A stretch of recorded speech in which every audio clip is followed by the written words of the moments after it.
Good morning, tropa! So ngayong araw, tropa, meron ako i-share sa inyo. Kung nanonood kayo ng vlog ko, meron akong vlog na kung saan kainan ng pares. So usong-uso kasi ang pares ngayon, yung diwata, yung hiwaga. Tapos meron biglang nag-comment, oo, tama yan, huwag ka nang pumunta ng Maynila. Sabi niya, huwag ka nang makipagsiksikan kay diwata. Sabi, akala ko naman concern, mambubuli lang pala, sabay banat, kasi makakasaksak ka doon. Kasi tropa, di ba, kung mapapansin nyo, mahaba ang mukha ko, mahaba daw yung baba ko. Kaya sabi niya, huwag na daw ako pumunta ng Maynila kasi nga siksikan, baka daw makasaksak pa ako. Ang bully. Good morning, tropa! So ngayong araw, tropa, papasok na tayo ng trabaho. So papunta na tayo ng Wyatt, Philippines, kung saan doon ako nagtatrabaho. So ngayong araw, tropa, meron lang ako i-share sa inyo. Kung nanonood kayo ng vlog ko, meron akong vlog na kung saan kainan ng pares. So usong-uso kasi ang pares ngayon, gawa ng diwata, ni hiwaga, at kung sino-sino pa mga pares overload. So sabi ko, share ko rin yung parisan namin dito sa Cabuyao, Laguna, na kung saan sa tingin ko pwede ko maipagmalaki kasi 2 hours pa lang ubos na. So siguro dahil hindi sa ganun karami yung tinda niya, pero nauubos palagi. So minsan hindi nga ako maabot pag galing ko ng trabaho. So nabubukas siya ng 6 AM, tapos magsasara siya pag ubos na. Minsan 8 AM pa lang ubos na, minsan 9 AM. So ginawan ko siya ng video, short video, about 2 to 3 minutes lang ata yung ginawa ko.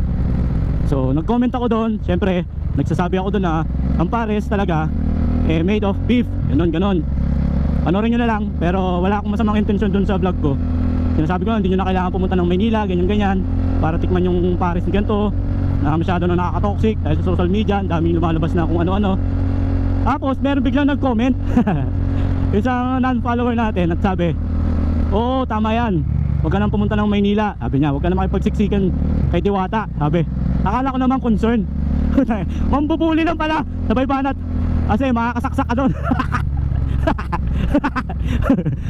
Kasi tropa, di ba, kung mapapansin nyo, mahaba ang mukha ko, mahaba daw yung baba ko. Kaya sabi niya, huwag na daw ako pumunta ng Maynila kasi nga siksikan, baka daw makasaksak pa ako. Ang bully. So ginawa ko, tinek ko agad yung profile. Nung tinek ko yung profile, tropa, ano pala siya, dummy account.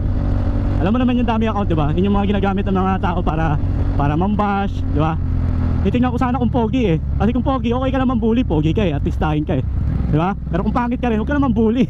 Babalik lang sa'yo yun. Swerte niya, dami account lang yun, kasi kung hindi dami account yun, papatulan ko talaga yun. Pero kung pogi, ay, okay lang, pogi. Pero kung pangit ka rin, patay ka sa akin. Alam mo naman tayo, ako, mahaba ang baba ko, mahaba mukha ko, tanggap ko na yun. Hindi na natin mababago yun nandyan na yun May asawa na nga ako maganda may anak pa ako maganda, tsaka pogi di ba? Ano pa nga hanapin ko, di ba? Sa akin lang naman, bago tayo mambully muna, tingnan muna natin yung mga sarili natin sa salamin.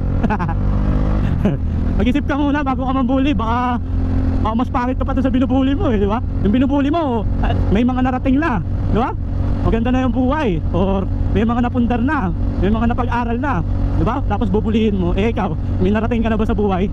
Tingnan mo muna yung sarili mo, kung karapat-dapat ka ba mambully, o bandang huli, may isip mo, ikaw pa lang ang mabubully, di ba? Shinare ko lang sa inyo, shinare ko lang. Kasi may mga times na yung pambubuli, kapag binuli ka, bulihin mo rin. Yan ang ano ko Kasi hanggat di ka lumalaban sa pambubuli, talo ka, araw-arawin ka nyan. Kasi bilang isang tao na nakakaranas ng pambubuli, ramdam ko yan. At alam ko na yung paraan para itigil nila yung pambubuli nila sa'yo. Ganun lang yun.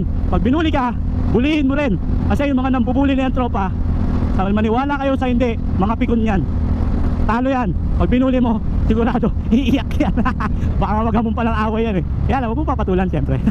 So there you have it, tropa. Another walang kwentang advice ni Buti Pa si Tonton TV. So if you like this video, mga tropa, please don't forget to like, share, and subscribe sa Buti Pa si Tonton TV. So nandito na tayo sa trabaho. Hanggang sa susunod, tropa. Buti Pa si Tonton. Peace. Bye bye.